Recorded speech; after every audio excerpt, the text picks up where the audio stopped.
Graça e paz, queridos. Hoje nós tivemos muita informação nesta manhã, graças a Deus.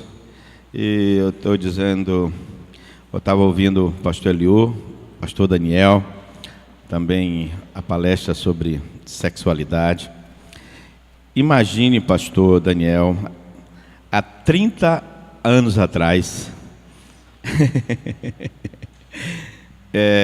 isso, né, não existia, né? E era difícil a gente conversar sobre isso, porque era a forma só única de evangelizar, né? E por isso eu louvo a Deus. Estava sexta-feira à noite entregando a Kombi à Cristolândia, que a Junta de Missões Nacionais hoje abriu, desafiou a igreja para a rua. Né? Então louvado seja Deus. E também hoje nós tivemos no Pacto de Lausanne, né? Então o discurso do Pacto de Lausanne foi muito importante. Mas hoje eu vejo o seguinte, pastor Daniel, pastor Godoy, Jades e todos os pastores aqui. Hoje nós temos uma igreja que está fazendo. Tem uma igreja que está fazendo. Então hoje o discurso nosso não é da igreja que não faz, mas da igreja que faz. Eu conheço muita gente fazendo e a igreja somos nós, não é verdade? Então, eu louvo a Deus por tudo que Deus está fazendo, seu trabalho. Então, vê o que Deus está fazendo hoje, gente que Deus tem despertado, né, para fazer, e a obra do Senhor está sendo feita. Agora, ainda precisa melhorar, né? Então, só existe uma forma para fazer, é ensinar a fazer. Não é falar mal, mas é ensinar a fazer. Nós precisamos ensinar a igreja a fazer. Que no dia que ensinar, faz. Na verdade? Então, infelizmente, muitos líderes concentraram suas missões, seus discursos, numa forma só, né? Então, a culpa nem da igreja não é. A culpa é da liderança. A igreja não tem nada a ver com isso, certo? Não ensinaram a fazer, mas se ensinar, faz, não é verdade? Então, e é isso que eu estou vendo, a igreja fazendo, a igreja se despertando, né? Os motoqueiros aí de Jesus aí, não pode deixar, não, vocês não gostam que chame assim, né? Não, louvado seja Deus, mas se falasse disso há 30 anos atrás, era o Satanás. O crente não podia surfar, o crente não podia fazer nada, não é verdade, pastor? Então imagine isso, né? Então, graças a Deus que hoje nós estamos vivendo uma nova realidade. Eu vou falar bem rápido, tudo isso vocês já sabem, né? Sobre as drogas, causas e consequências. Vou enxertar com a nossa experiência aí do Desafio Jovem, mas somente eu recapitular o que vocês já sabem, né? Conceito. E esse conceito tem a ver com a Organização Mundial de Saúde, tá certo? Porque a gente precisa, somente para aguçar a nossa memória, lembrar. Pode ir passando, querida. Um conceito sobre droga. Toda e qualquer substância natural ou sintética que introduza no organismo e modifica suas funções, né? Então, isso é a droga. Então aqui uma drástica mudança em apenas de 5 anos.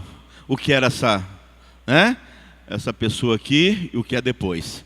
Então vocês já viram aí muitos cantores, né, famosos, o que era aquela Winehouse, né, como era ela linda, e as drogas. Então isso precisa ser mostrado para a juventude, né? Infelizmente não é comentado, mostra mais a fantasia. Então podem ainda combinar. Então, tipos de drogas, pode passar aí? Tipo de drogas, as drogas são classificadas de acordo com a ação que exerce sobre o sistema nervoso central, e elas podem ser depressoras, estimulantes e perturbadoras ou alucinógenas.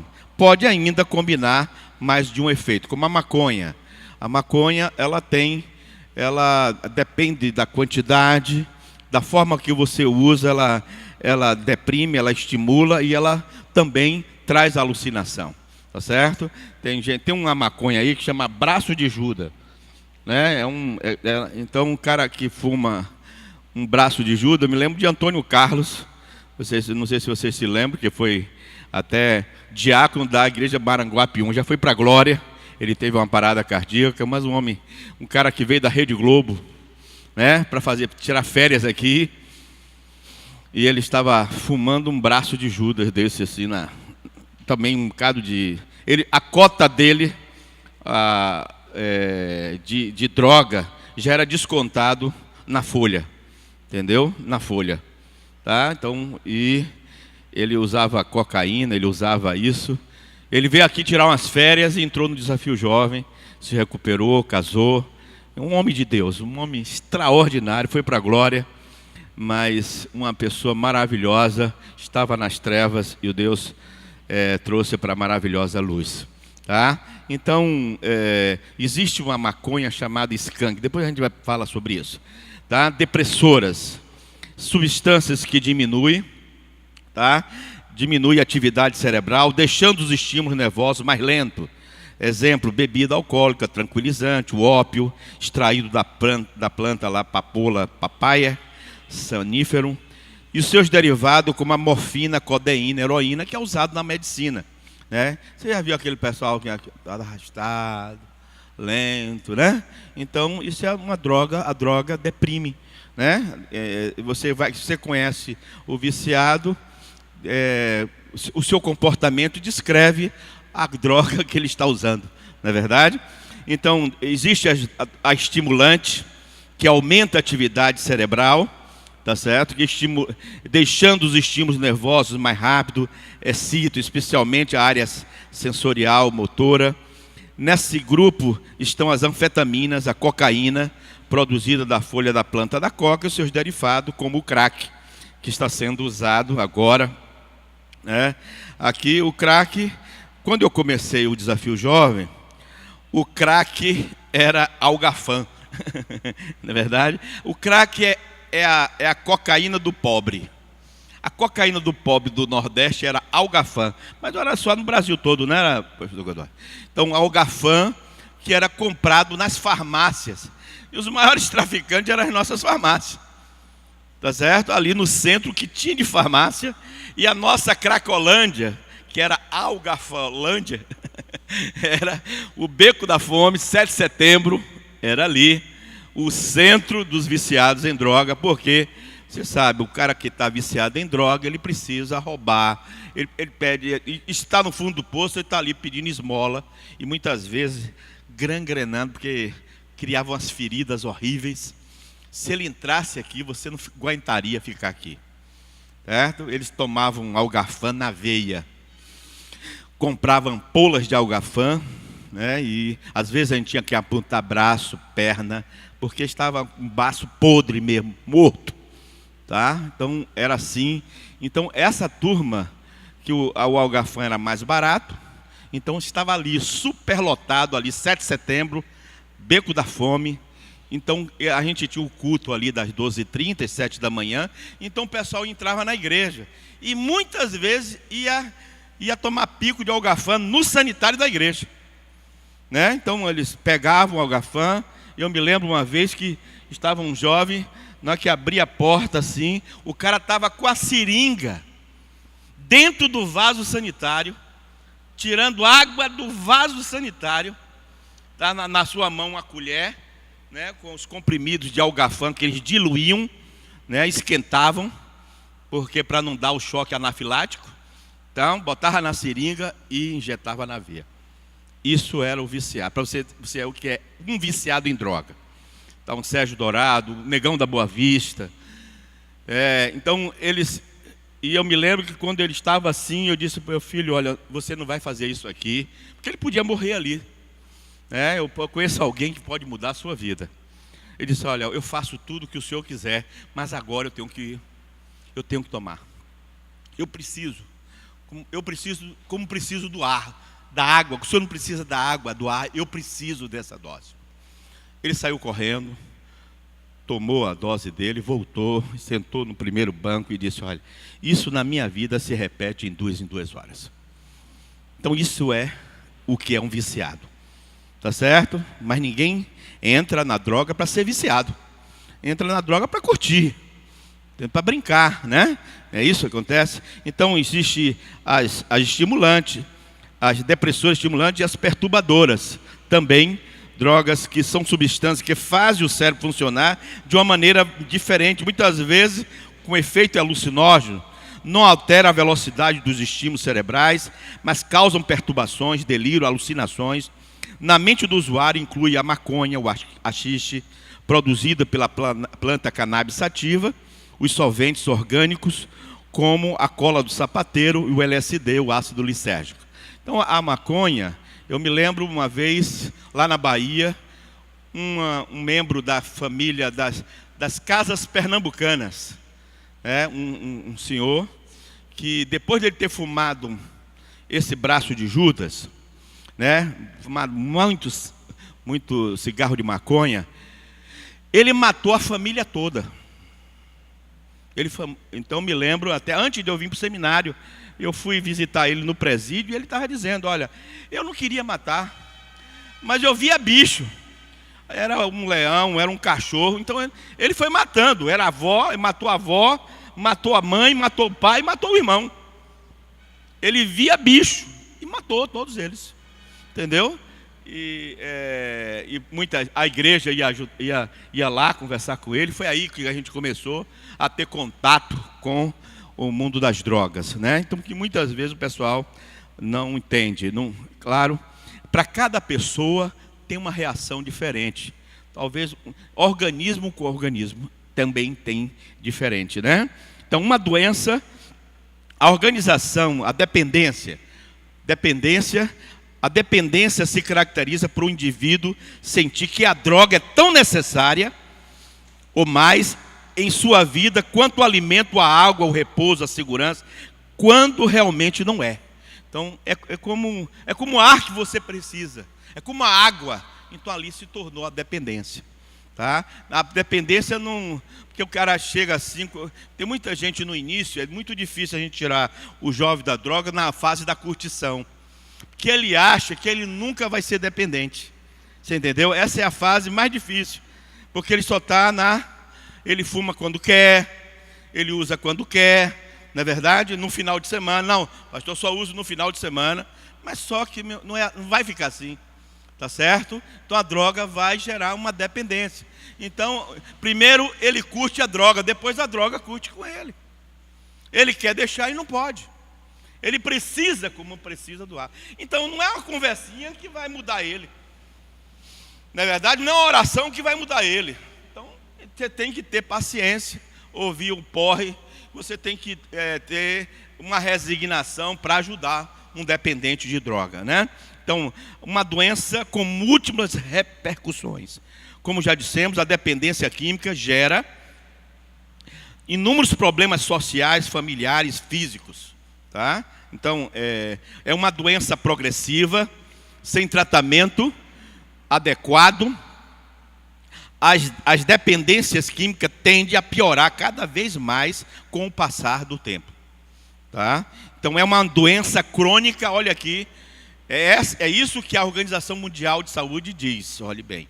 É uma doença crônica incurável, tá? O dependente químico, esteja ou não em recuperação, esteja ou não bebendo ou usando outras drogas, sempre foi, sempre será um dependente. Não existe cura para a dependência. Nunca o paciente poderá beber ou usar outras drogas de maneira controlada, é como a diabetes. Não existe cura, sempre será diabético ou dependente. Você entendeu? Então, aí pastor, e aí? Jesus não transforma? Transforma. O que vai acontecer é quando Jesus entrar na sua vida, você vai ter o quê? Domínio próprio. Para você não usar. Mas se você usar, volta. Porque o seu organismo está propenso. Você passou 20 anos da sua vida, 30 anos da vida, usando droga, usando álcool, né? Aí você toma um golinho. Né? O que aconteceu com um negão da Boa Vista, que ele foi para uma igreja, aí a igreja gosta de tomar socialmente, achando que ele podia tomar um vinhozinho, então ele foi ao fundo do poço, entendeu? Então não pode, tá certo? É a mesma coisa também, querido, a prostituição, não pode, se der brecha, volta. Não é verdade? Então, se der brecha, volta. Então é aquele negócio. A depravação e a santificação andam muito junto. Basta você deixar de ler a Bíblia, você se deprava. Não é verdade?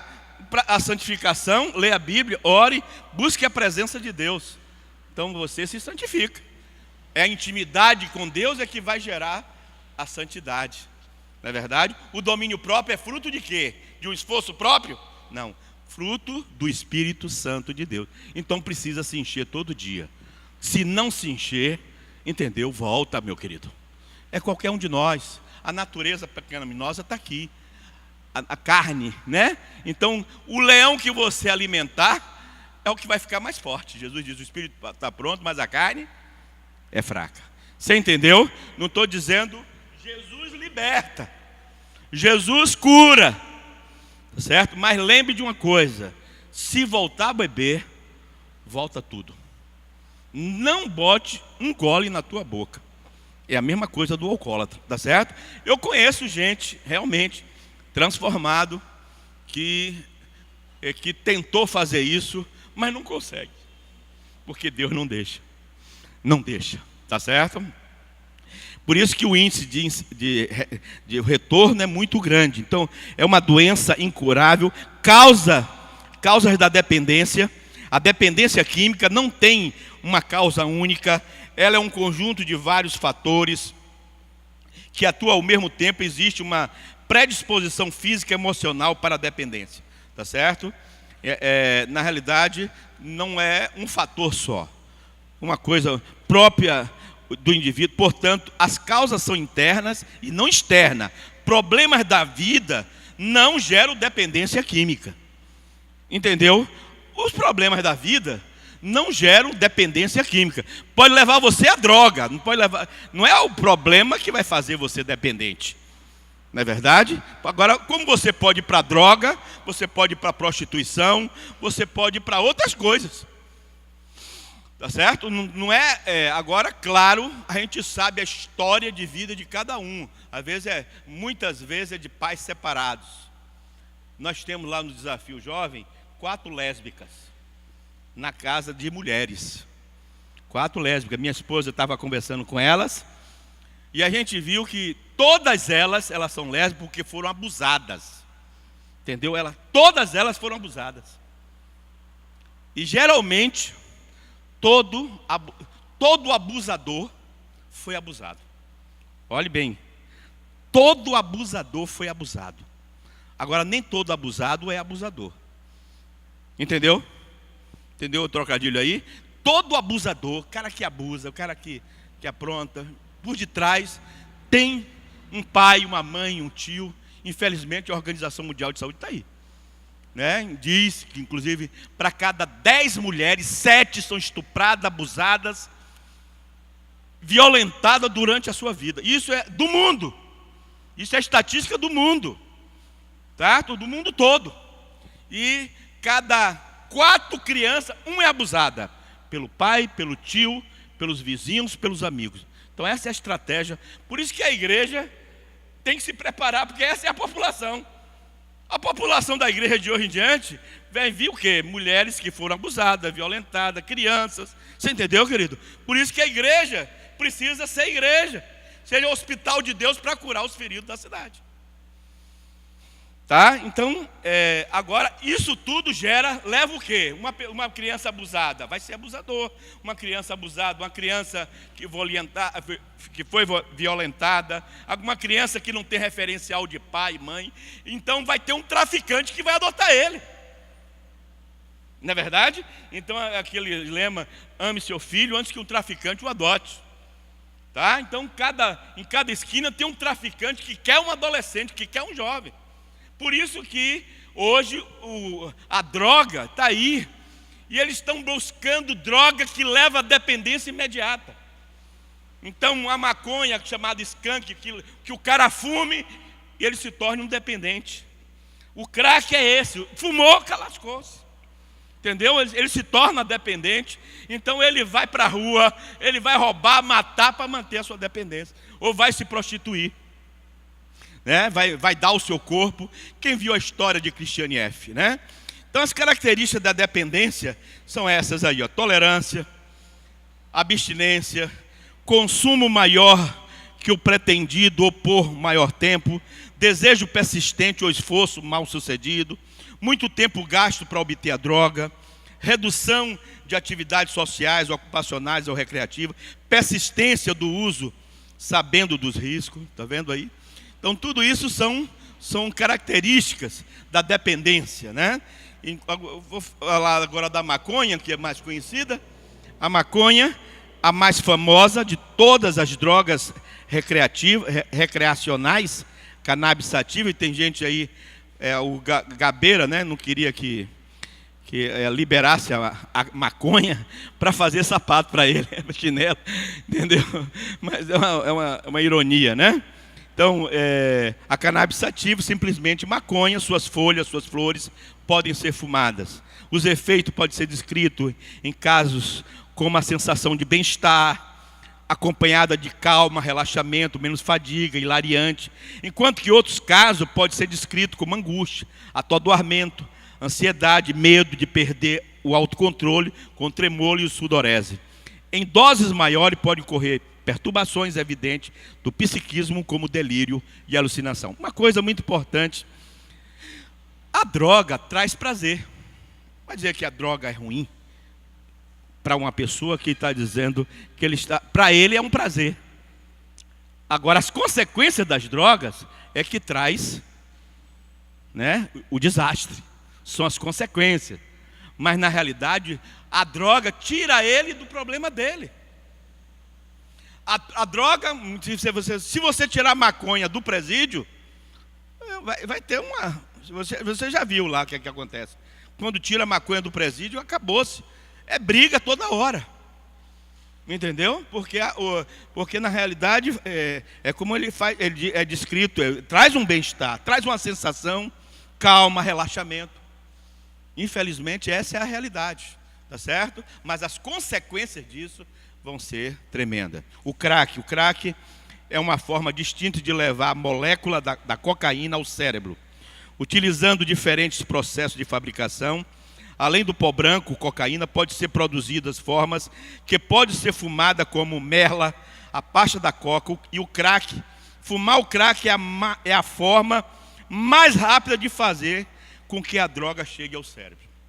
Tá? Sendo esta a razão mais provável da rápida progressão para a dependência, conhecida como sendo o mais viciante que a própria cocaína. Ela causa euforia, confiança suprema, desejo por mais droga e paranoia. Por isso que quando começa, não para.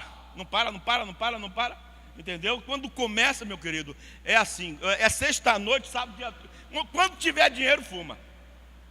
Entendeu? Até se acabar. Então é assim, o tempo de vida depois que alguém começa a fumar o crack, em média 5 anos, a droga tem forte ligação com os crimes violentos perpetrados pelos viciados. Então isso aqui é uma geral, tá certo? Você sabe que hoje é a desgraça, né? Existe a política do governo de redução de danos, que para o crack isso não funciona, entendeu? Não funciona. Ou a gente ajuda ou ele morre. Por isso, louvado seja Deus, que a Junta de Missões Nacionais despertou para ajudar um viciado em crack. Milhares de jovens morrem todos os dias. Você sabe que o desafio jovem do mundo, né, começou. Quem começou primeiro esse trabalho foi David Wilkerson, nas ruas do Brooklyn, lá nos Estados Unidos. Isso há uns 35 anos atrás. Ele morreu no ano passado, pastor David Wilkerson. Inclusive fez uma grande mensagem extraordinária, mostrando a situação dos Estados Unidos hoje. Então, há uns 30 anos atrás, eu ainda seminarista, 32 anos atrás, a gente estava aqui perturbado porque muitos jovens entravam ali na igreja, eles entregavam a vida a Jesus e diziam para mim: e agora? Vou para onde? Meu pai não me quer, minha mãe não me quer, olha como eu estou, podre. Eu não tenho, eu quero Jesus, mas e aí? E aí? Vou para onde? Ninguém me quer. Então aí onde começou a perturbação. Que dentro da igreja, como é que ajuda? Um viciado, de algafã dentro da igreja. Em que o pessoal chegava aqui e você não aguentava ficar junto desse cara, porque imagine uma perna morta, um braço morto, que eles pegavam e até enfiavam no próprio braço, assim, que eles começavam aqui na jugular e na femoral, tomavam um pico do pé ao pescoço, no pênis, em todo canto. Onde tinha uma veia, quando você via o braço, é porque as pernas já tinham tomado, tudo já tinha tomado.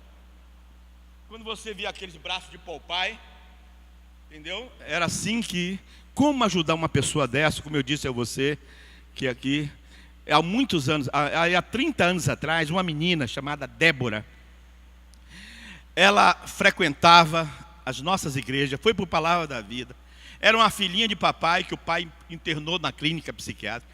Você sabe que muitos pais mataram os seus filhos dentro de uma clínica psiquiátrica? Muitos.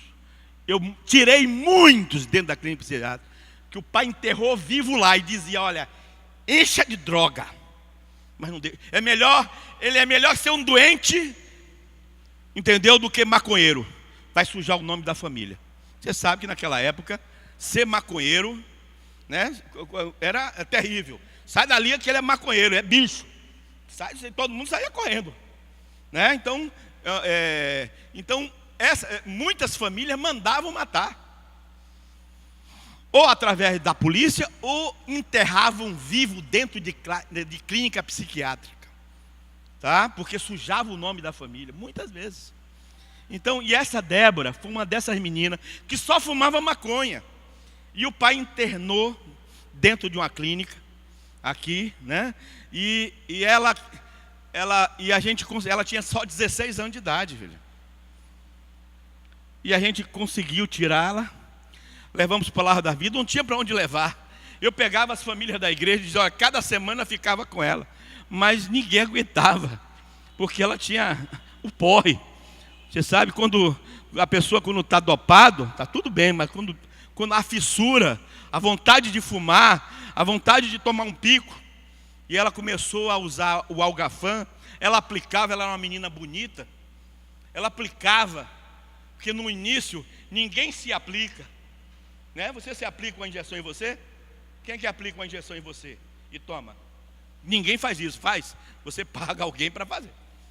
Então no início a pessoa pagava para ela era a forma dela sustentar o vício dela. Ela se prostituindo ou então pagar. O pessoal pagava para ela aplicar. Era aplicadora.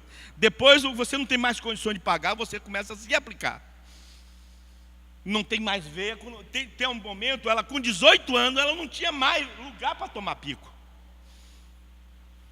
Não tinha mais prazer, não tinha nada. Não existia sexo, mas acabou-se. A menina acabou-se. Entendeu, querido? A história dela era essa. Ela foi para a Palavra da Vida, toda semana a gente não tinha o que fazer. Ela entregou a vida a Jesus. Ela foi para a casa do pastor Hélio. Eu me lembro quando ela foi, a gente botou na escola. Então todo mundo cercou ela. Mas para ajudar um dependente, querido, você tem que ir 24 horas com essa pessoa. Não tem outra forma, pastor. Tem outra forma, pastor? Não tem outra forma. Porque para tomar droga, qualquer lugar o cara dá. Entendeu? E para uma mulher principalmente. Porque a mulher tem o seu corpo.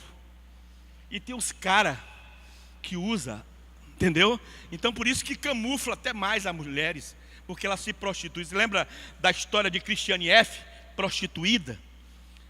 Naquela época eu me lembro que a gente passou no Cine Veneza e no São Luís,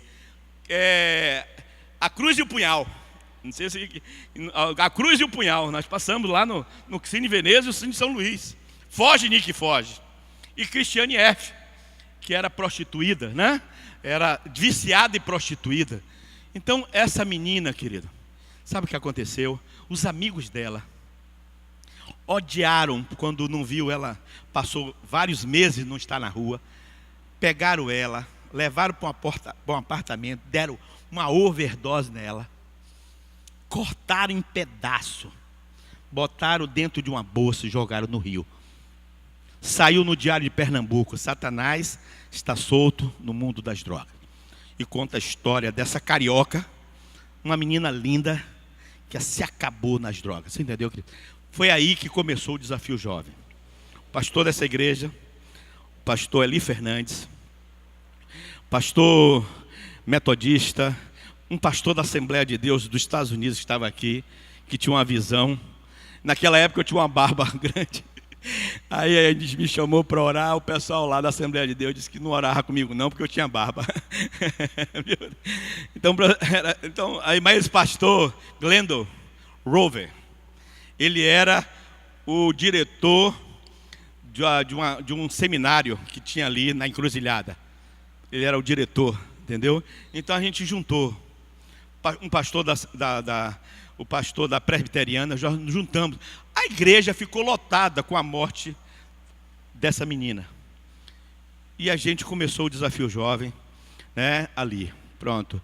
Aí todo mundo sentiu que para ajudar um viciado precisa ter um lugar para dar assistência. E alugamos uma casa lá em Aldeia. E eu e minha esposa tinha acabado de casar, fomos para Brasília aprender.